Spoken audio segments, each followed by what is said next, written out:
Olá! Sabe a ideia de negociar? Muita gente encara como um verdadeiro campo de batalha.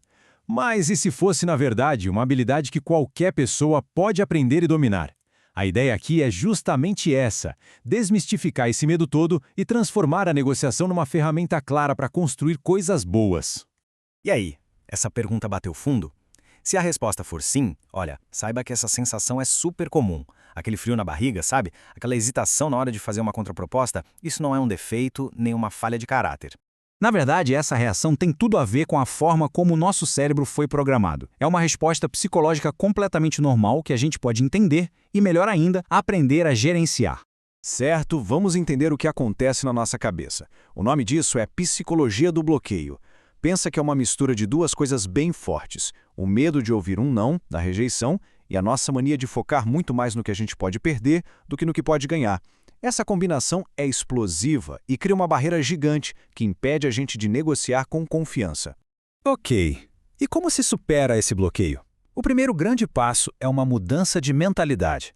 É preciso parar de enxergar a negociação como uma luta, um cabo de guerra, e começar a ver como um processo de construção, algo que se faz junto.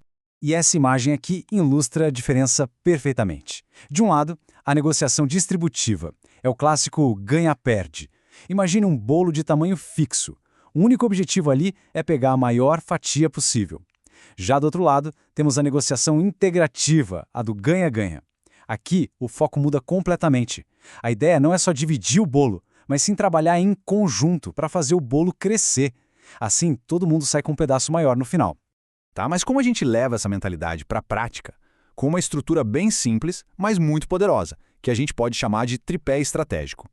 Pense nele como as 3 pernas que dão sustentação para qualquer acordo de sucesso.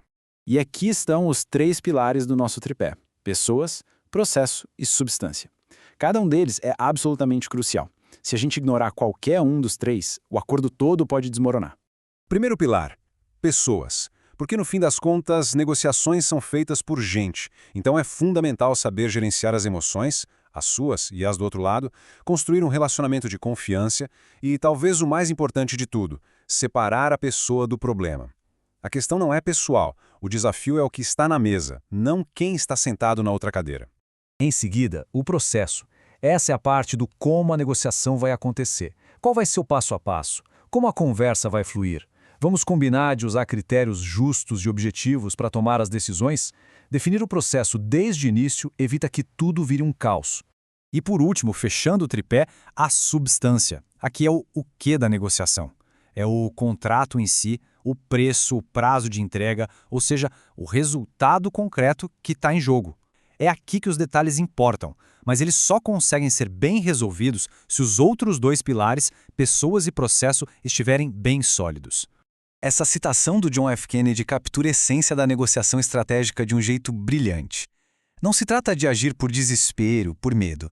Trata-se de abordar a conversa com preparo, com confiança e com coragem. E por falar em confiança, de onde ela vem, afinal? Ela vem de um lugar muito específico, de conhecer a sua alternativa mais poderosa. Vamos entender o que isso quer dizer.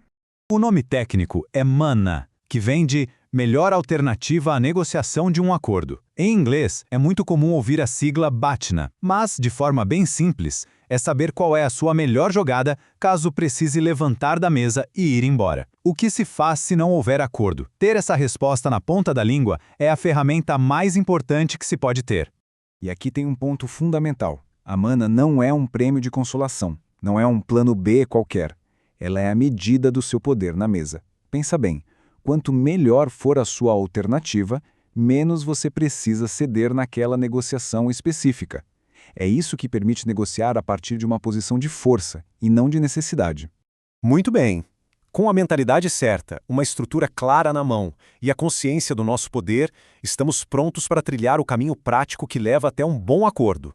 Para percorrer esse caminho, a comunicação é tudo. Primeiro, a escutativa, que não é só ficar quieto, é ouvir para entender de verdade. Depois, fazer perguntas abertas, aquelas que não se responde com sim ou não, para conseguir mais informação. E uma técnica muito legal, a do espelhamento, que é só repetir as últimas palavras da outra pessoa. Isso encoraja a continuar falando e se sentir compreendida. O processo em si geralmente segue 4 etapas bem definidas. Começa com a preparação, que é o dever de casa. Coletar dados, definir objetivos e, claro, definir sua mana. Depois vem a abertura, para criar um clima bom e definir as regras do jogo. A terceira é a exploração, o coração da negociação, onde as propostas voam. E, por fim, o fechamento, quando se bate o martelo e se formaliza o acordo. Certo, depois de todo esse processo, como a gente sabe se a negociação foi boa de verdade? A tentação é sempre olhar só para o número final, para o preço. Mas essa é uma visão muito limitada do que é sucesso. Um resultado excelente de verdade vai muito além. Claro, ele precisa ser rentável e eficiente, isso é básico. Mas ele também fortalece o relacionamento entre as partes, em vez de criar uma briga. E, no cenário ideal, ele deixa todo mundo satisfeito, com a sensação de que chegaram a um acordo justo, que é bom e sustentável para todos. Então, para fechar, fica essa reflexão. Na próxima negociação, qual valor será construído, em vez de qual argumento será vencido?